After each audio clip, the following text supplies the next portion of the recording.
Oh, yeah.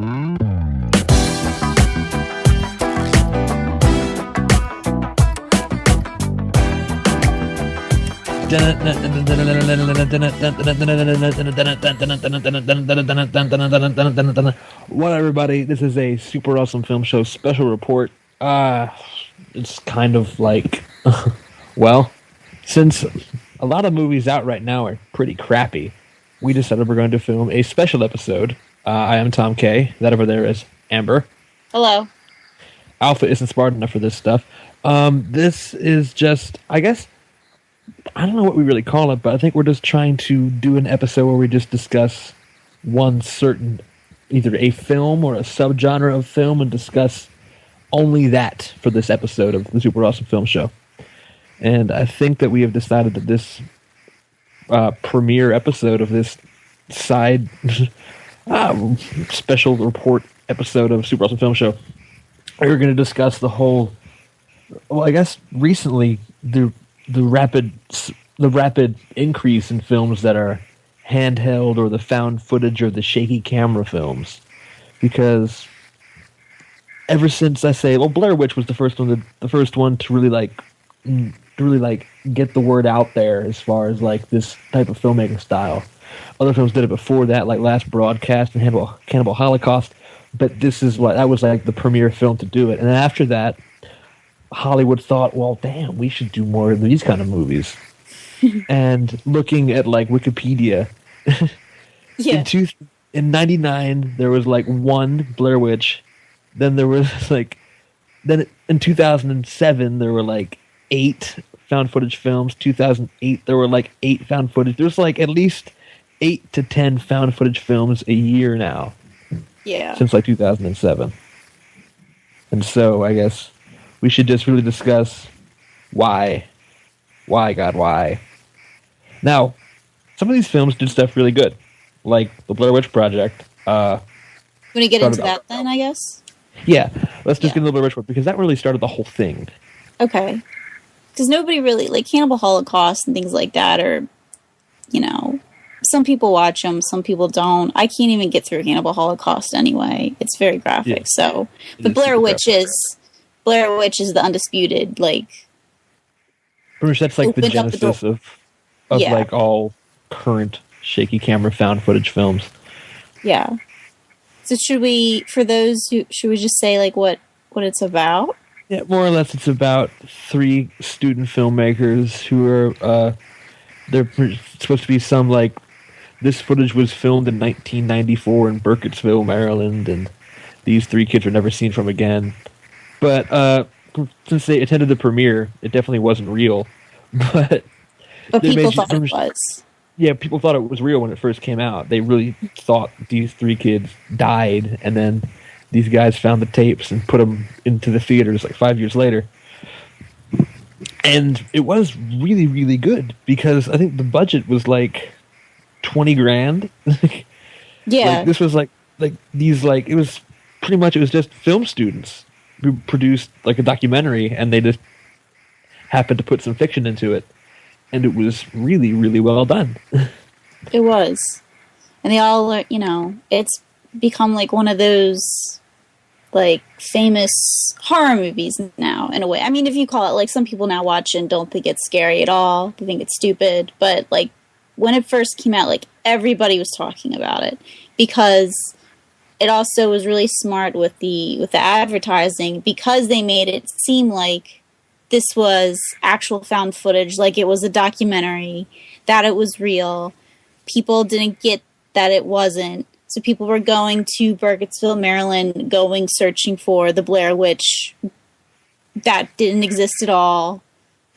And it was actually a few years until people really, like, some people thought even like that the filmmakers were lying, and until they actually saw that the actors were dead. So Yeah. it's a big staple. It's a big. I mean, even if people don't like it, it's still like it's one of those classic horror movies now, because of it changed like the genre kind of, and like what we're talking about now, the handheld. It like made a whole new genre of film. Yeah, and I think what I guess this first film did well was it casted mostly improv actors, or just like young, unknown people in this film, because that way you think like, oh, these are real people and these guys aren't acting. This is really happening, which is why like strong improv skills are always good in these kind of films. Yeah, I think And most of it was. I think like a lot of it was majority of it was improvised. improv. Yes, Yeah. it was. So yeah, it's great, especially like when what's the one girl, like Heather or whatever I think her name is, when she's like crying in the tent and Yeah, everything, like how she's sorry to everyone. Like I think that was all improv, the crying and everything. yeah. Just like I think they just told them to go out there and then would stop to be like, "This is where you're going," and then go. And some of it was method acting too. Like Yeah. what I've heard, like the directors of the film, who are not all the actors are the directors. There's I think like yeah, like these aren't the same people. Like the directors are different from the people who starred in the film, and like the directors actually kind of picked on the guys. Like they kept Hmm. waking up in the middle of the night to get them all like upset and stuff, and Yeah. fed them a little bit less. And like these guys signed off on waivers and agreed to like to make the film better if like you're frustrated and you're hungry and you're just like kind of like upset about the whole situation. And Yeah. it was like really well done, and it made like $248 million Oh my god, worldwide. it was a hit. It was It I was a remember it massive too. hit. People like wouldn't stop talking about it. Like that was like, even though it like it's not like an Academy Award winning film, but that was the most I think that was the most talked about movie of the Yeah. year. It's just amazing. And if you haven't seen it, you should, but everybody kind of, seen it so many times that if you haven't seen it, you should, just because it's, if you like found footage movies, that's like the godfather of all like found footage movies now. Yeah. Yeah. Well, let's see. After that came out, there really wasn't. There were a couple like kind of like underground films that tried to like recreate the Blair Witch kind of feel, with like Yeah. St. Francisville Experiment and like September Tapes. But I think the next big like the next couple of big films came out in 2007 with like Diary of the Dead and Poughkeepsie Tapes and Paranormal Activity and Right. Cloverfield. Those all came out in Yeah. Cloverfield in 2008. But like that's when it started to have like a resurgence. Yeah. And well, I guess according to Wikipedia, like the first film that came out after Blair Witch, as far as like a large Hollywood presence, was the god awful Diary of the Dead. And I think the thing was, though, I thought this came out after Cloverfield and stuff, but apparently it was produced in 2007. I think this film just it pretty much it did it kind of wrong. I thought, because I don't know if Romero had the idea or like the Weinstein guys had the idea of just to make it handheld, because a lot of it really didn't seem handheld. I think one of the opening scenes is like the main character like the narrator, like the girlfriend, like most footage was never actually shown on television, and like this is like my version of the story, and I've added music and edited it to make it seem more dramatic. And I'm like, well, that's your problem right there. Yeah. If like you have the narrator or one of the characters say, "Oh, I edited the footage and added music to make it more dramatic," I'm like, oh, so it really wasn't supposed to be a handheld film, but I think they just kind of jumped onto it and tried to like pull it Yeah. off that way. Yeah, and I And that was can't, good. and yeah, and I can't, I don't know because like which one came out, because I feel like Paranormal Activity came out, and then like I think really what happened was Paranormal Activity and Wreck and Diary of the Dead were all kind of independent things, and Cloverfield was like the big J.J. Abrams like handheld thing. Yeah. So that actually came out into theaters in a wide release first, and then the other ones came out on DVD, or like I know Paranormal Activity came to theaters like a year later on Halloween I because there think was yeah, something grassroots. Paranormal.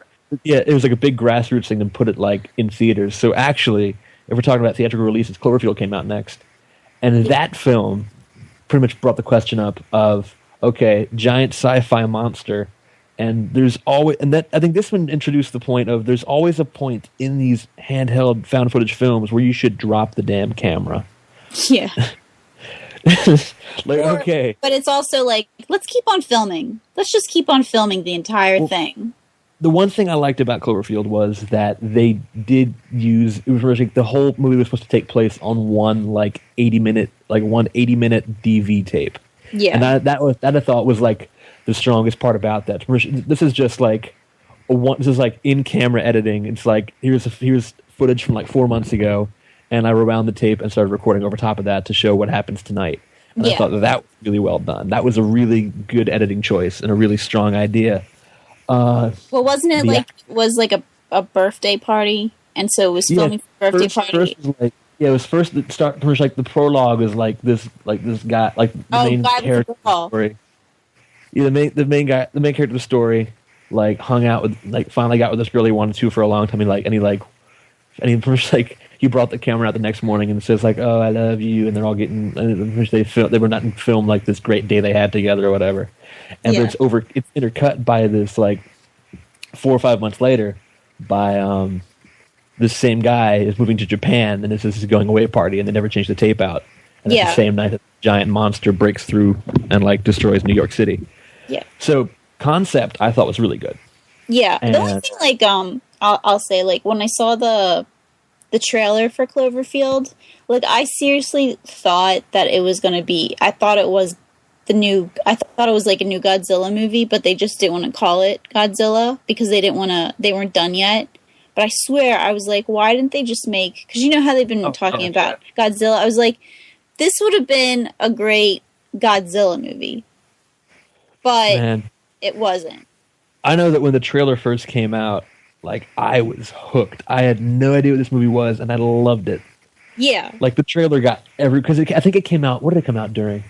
I think it came out in 2000. The trailer came out in 2007. I want to say before Transformers or before. Yeah, I think it was like a early spring. No, it wasn't Transformers. Maybe it was because I know I saw that trailer in theaters like twice when it first came out, and I had no idea what it was. I want to say it was Transformers. It might have been like what was 2007.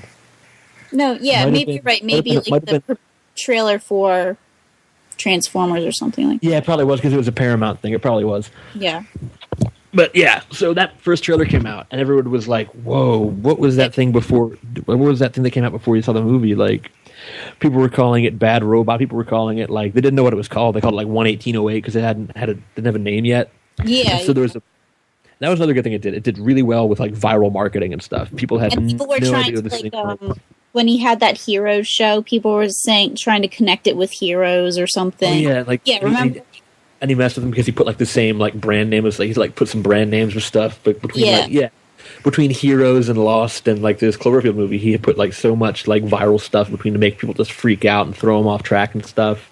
Yeah, and when kids found out the name was called Cloverfield for the movie, and they tried to like sneak on set and figure out what's going on, they started changing it to like the set, like the shooting set's name. It's like, oh yeah, we're filming this movie called like Love and Chocolate. Oh, okay, cool. So I guess this isn't it then. But why are there tanks in this Love and Chocolate movie? Who knows? Yeah.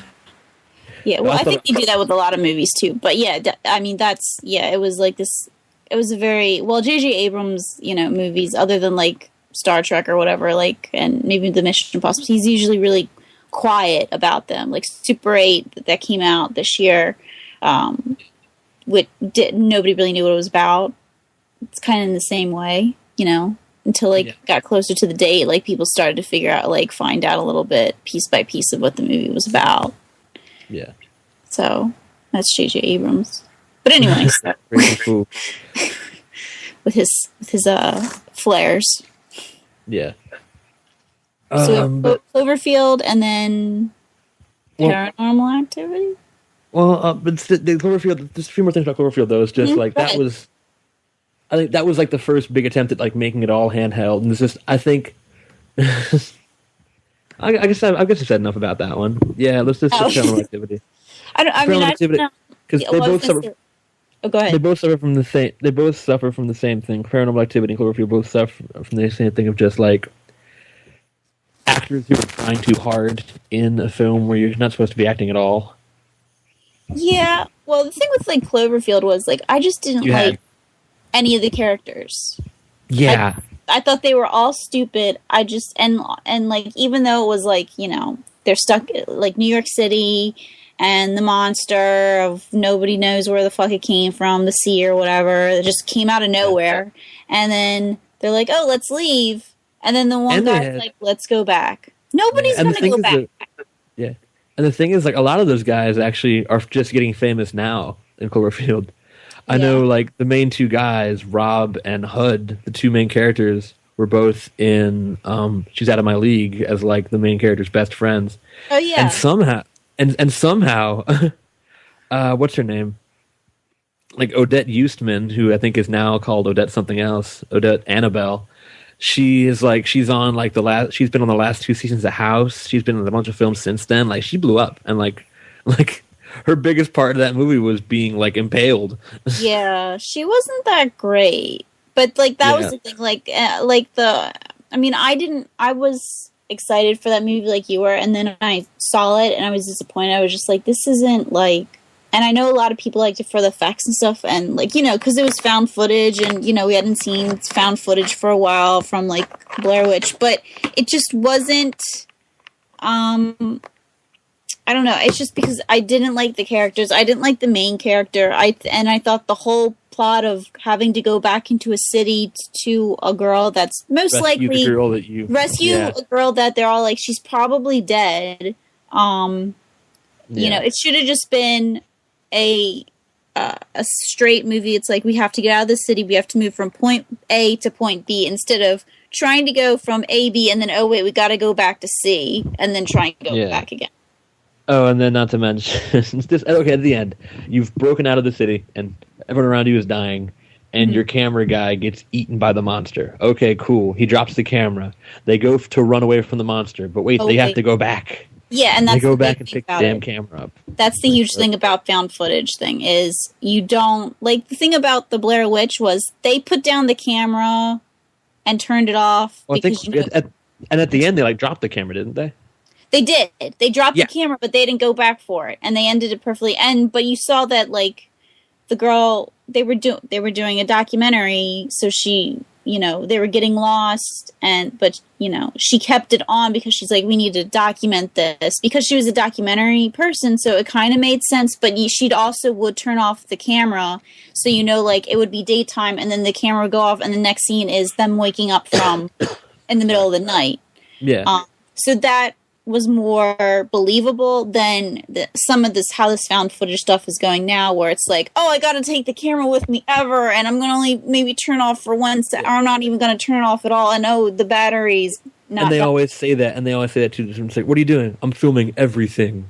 I'm going to film everything. Like the only, they always say that. It's the only one that makes sense. They have a lot. The character has a logical reason, because they are a documentary person, but they didn't use it to the point. Like they were actually using film and stuff too as well. But you know, and I think that was one of the problems with it. But okay, let's talk about Paranormal Activity real quick. Okay, let's go. Paranormal Activity. I didn't like this movie. Like when I first saw it, I thought like, okay, this is gonna be scary as hell. And they kept showing like all this footage of like night vision cameras inside the theaters, and having people jump left and right about stuff. Yeah. And then I finally saw it, and I'm like, oh my god! Like the main character, like Mika Sloat or whatever, the actor. Like he's a horrible actor. Katie Featherston, I guess she's not that bad, and that's why she was in parts 2 and 3. But yeah, and also because the guy died in the first one. But it's just he was just like really bad. Like his angry voice was just him growling, and like he can't. It wasn't that he was just bad. Yeah, he was. He wasn't. He was bad, but that character just wasn't.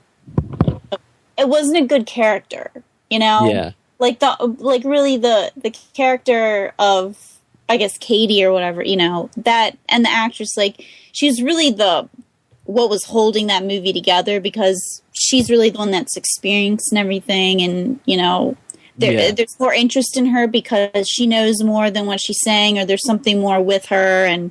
But I mean, when I saw Paranormal Activity, I went to it's one of those movies where you have to go into it without knowing really anything about it, other than it's going to be a ghost movie type thing, and it's found footage in a different way that we'd seen previously. But I mean, it is one where you have to go see in a packed house. Yeah, in a theater. And I saw the version I saw was I saw a screener copy. Oh, see, it's different. And the screener copy had a different ending. Yeah, where the cops come in and they kill her after they figure out something had happened. Yeah. But I think if I'd seen it at home, like if I'd seen it like on like rented it or whatever with the lights on and stuff by myself, I probably would have been like, okay, this is stupid. But I did I think that's what go. it was. Yeah, it is. It's one of those where, and even I if saw it at like, home alone, like at 2 in the afternoon on like yeah, my it's not. laptop. It's when you have to see it. Either you have to see it at night with all the lights out, and have somebody with you, like some friends, or you go to Yeah, the theater at like a screening where it's packed with a whole bunch of people, yeah, and you watch it because like the sound and everything. Like if you're watching it, because every time something bad might happen, like that sound, that like yeah. weird sound of like intensity starts to come and everybody starts to like sink in their seats and Yeah, so are on edge. When you're sitting on your couch, it's not, unless you have surround sound. yeah, I think what it was is like I think it's what it. Yeah, I think it's since I saw it alone with like nobody around, Yeah. and just like I didn't like hear all these little atmospheric things. I think it's what made it a little bit scarier because like I just saw like a really bad handheld film Yeah. with a guy yelling at nothing and a girl falling out of bed. Yeah. That's what I It's one of saw. those movies that it's one of those, there's like a few movies out there where, and I think this can be put in that category of where it's, you have to see it with in a certain space. And it's one of Yeah. those movies that you should go to the theater, which is good because, we want, this industry now wants more people to go to theaters. It's one of those where you really have to see it in the theater and you might like it, you might not, but the experience of it will be better. Because even now I can go back and watch and be like, oh, this isn't scary. It's kind of like, the first time you see it, it's the best, but it depends on how you experience it. And I saw it in a theater. It was packed. There were people like freaking out all around me. The two ladies in front of me were like like just saying like the funniest stuff ever. So it was like we're laughing, yet like me and my friends are like hiding in our seats because we don't know what's going to happen.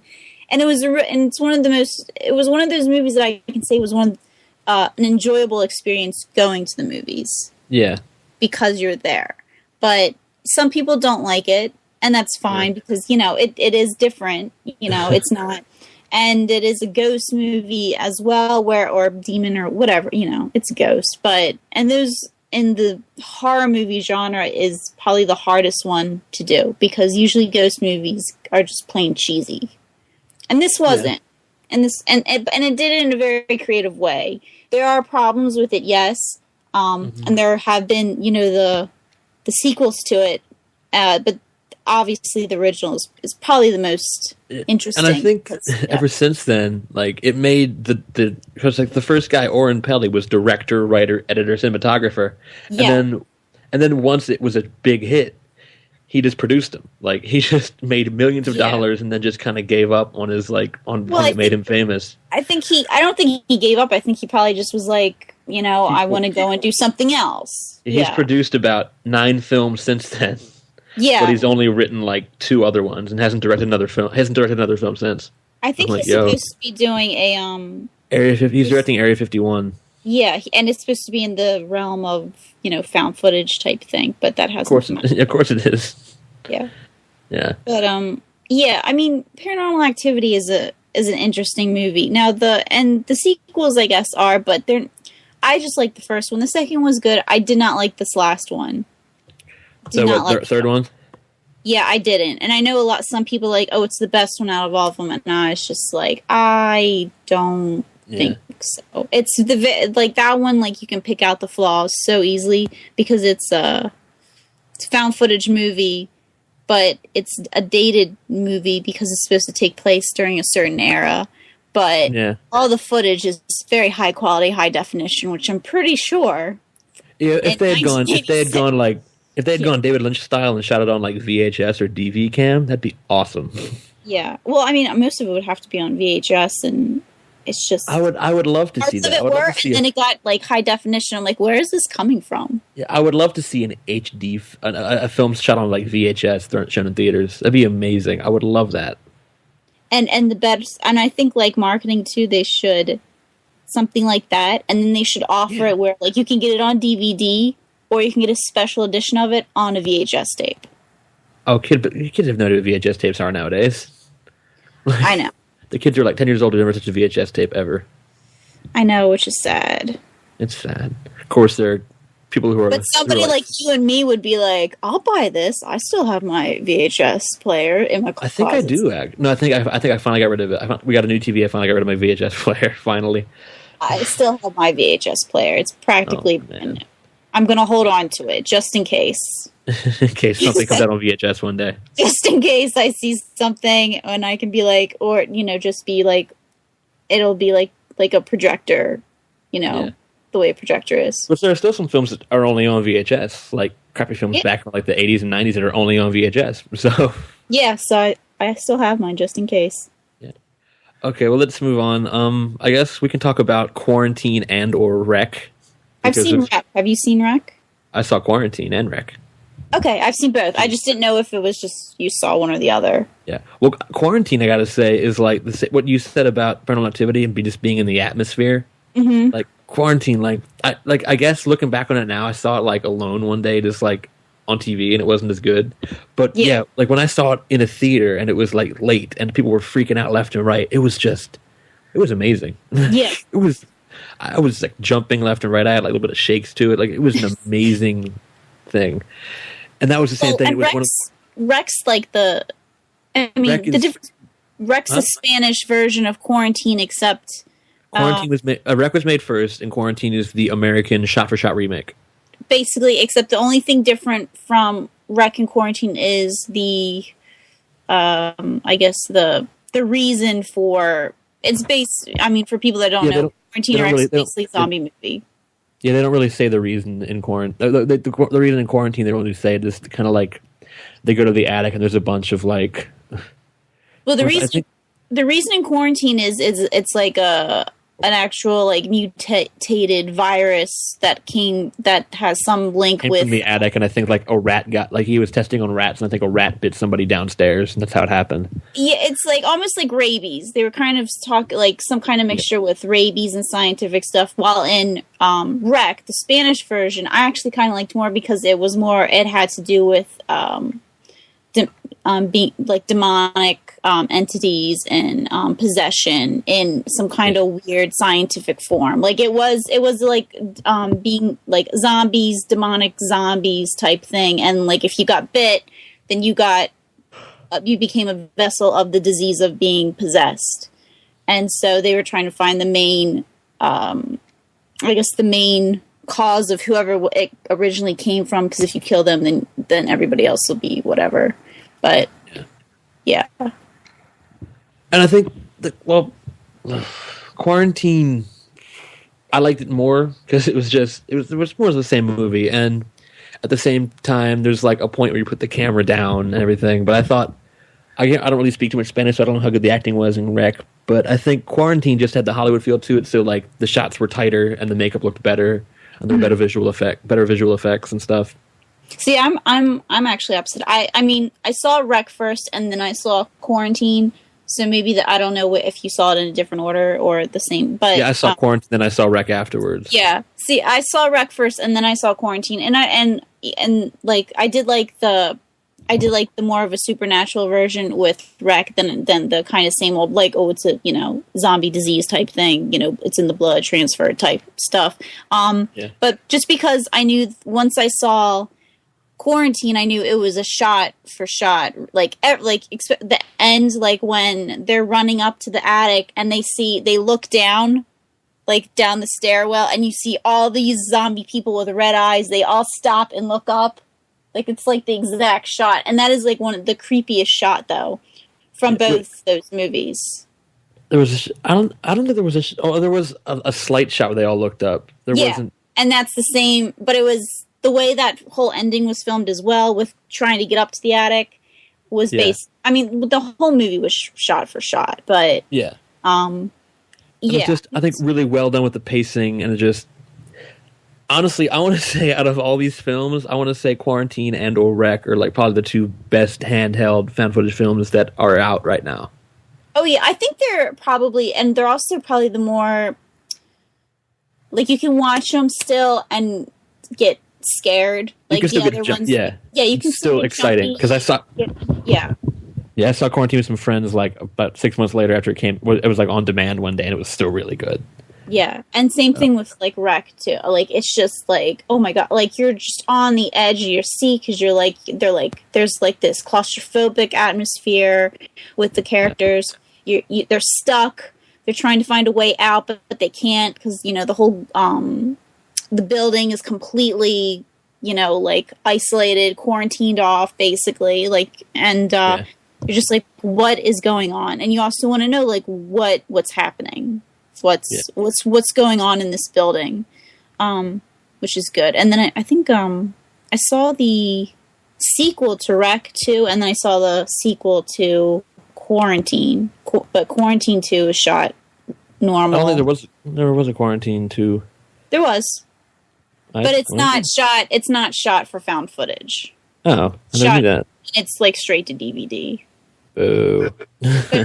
But Rec 2 was really cool because it's still found footage, but they bring in like the people from the outside that were quarantining the building in, and it's all these like soldiers, and they all have like the cameras on their helmets, so they switch back and forth, so you can all see like when they're getting attacked, which is it was good too. Yeah, followed straight with the story compared to Quarantine 2. So I'm going through the list on Wikipedia again, and the next two films that came out that were like the next two big films that were handheld films.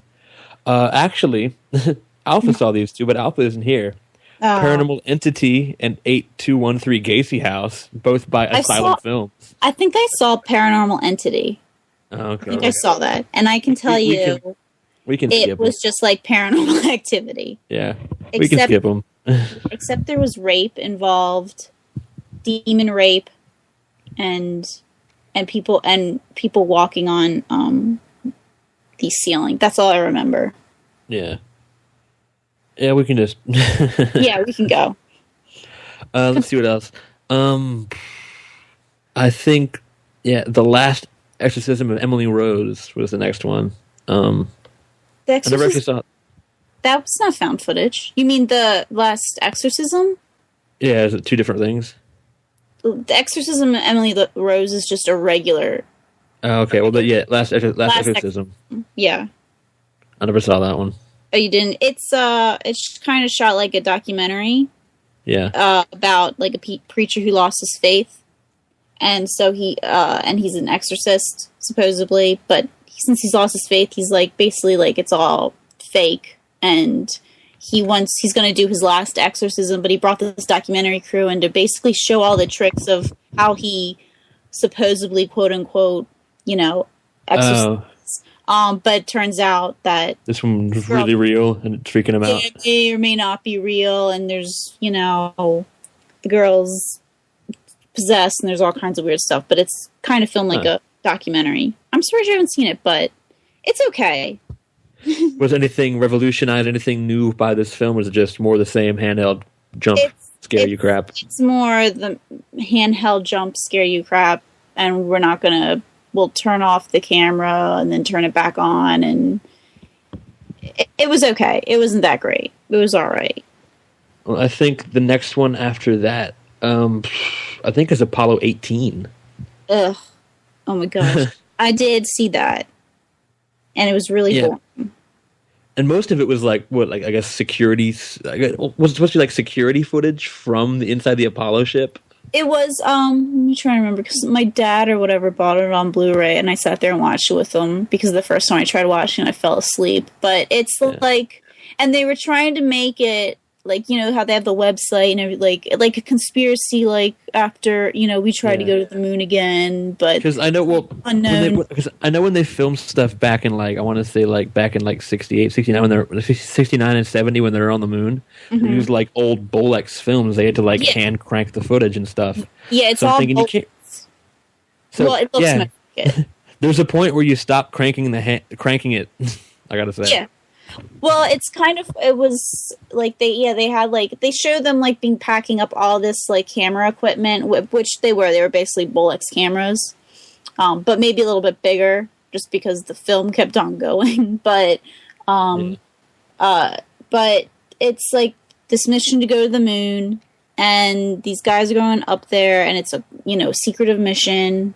And then I don't know what it is. It's like some kind of Earth alien monster, like rock monster, something that basically I don't even know what it is really.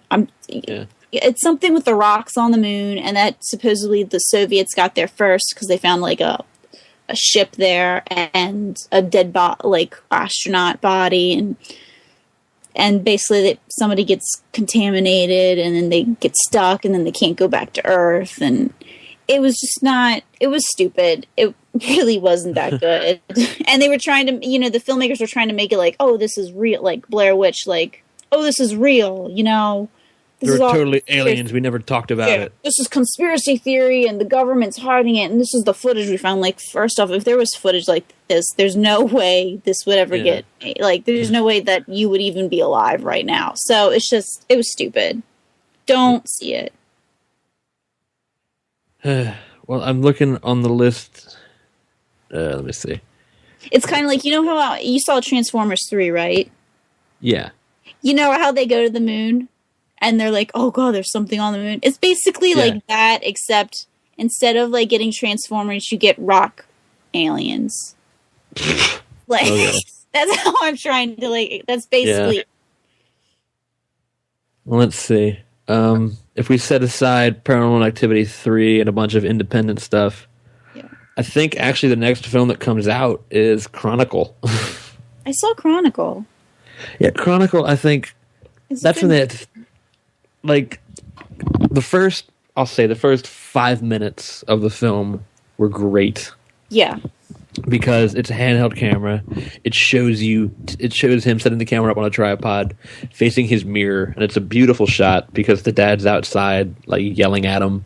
And it's a beautiful shot. And then later it has him like bring the camera around, and it's kind of good. I think, but it's once they get the powers, was when you start to realize, like, oh, okay, so he's going to move it with his mind, and that's the excuse for a dolly shot.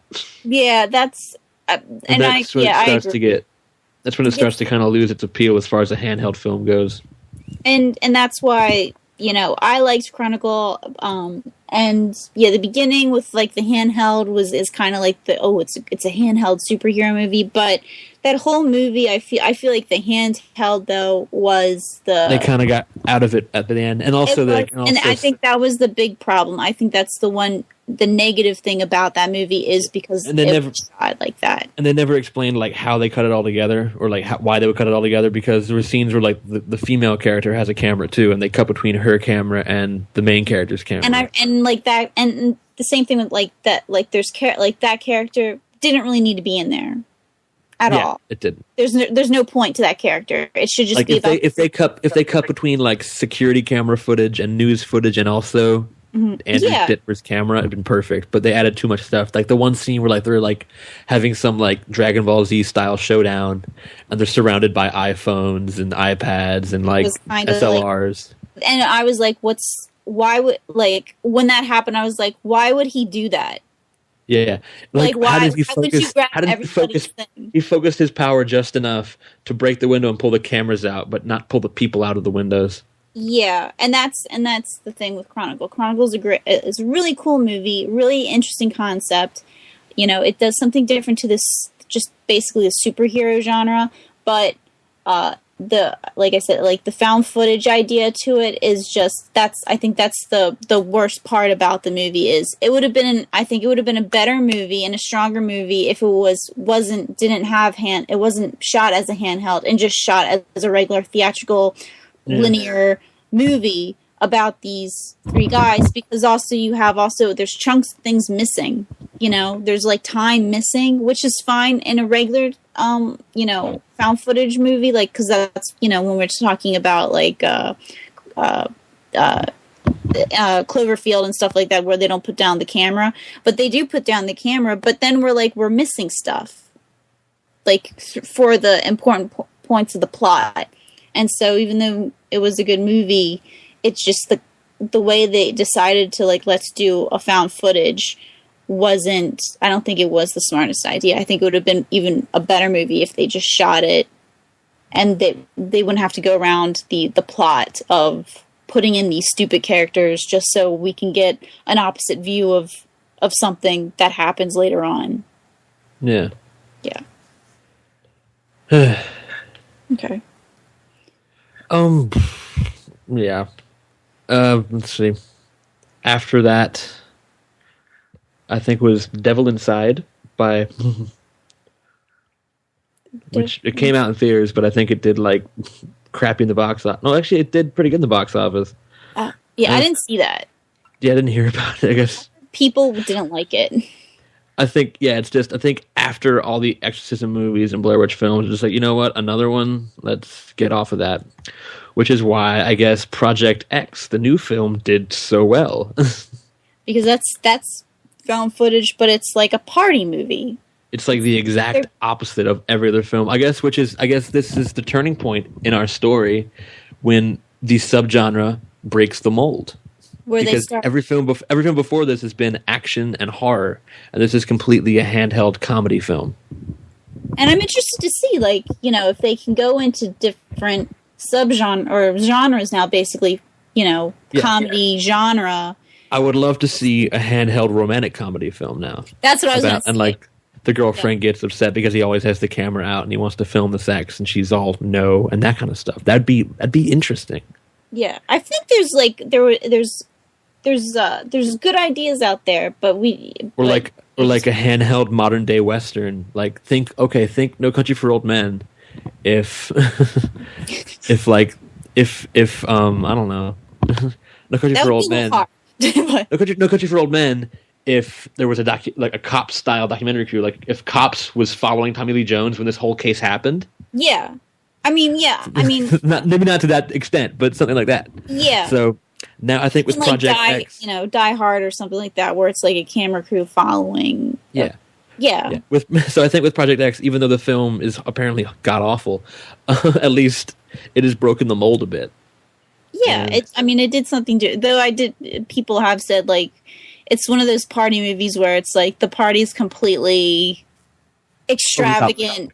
It's like if the party was like 8 friends that turned into about 35 friends, and there's like a drug bust and maybe like a fight.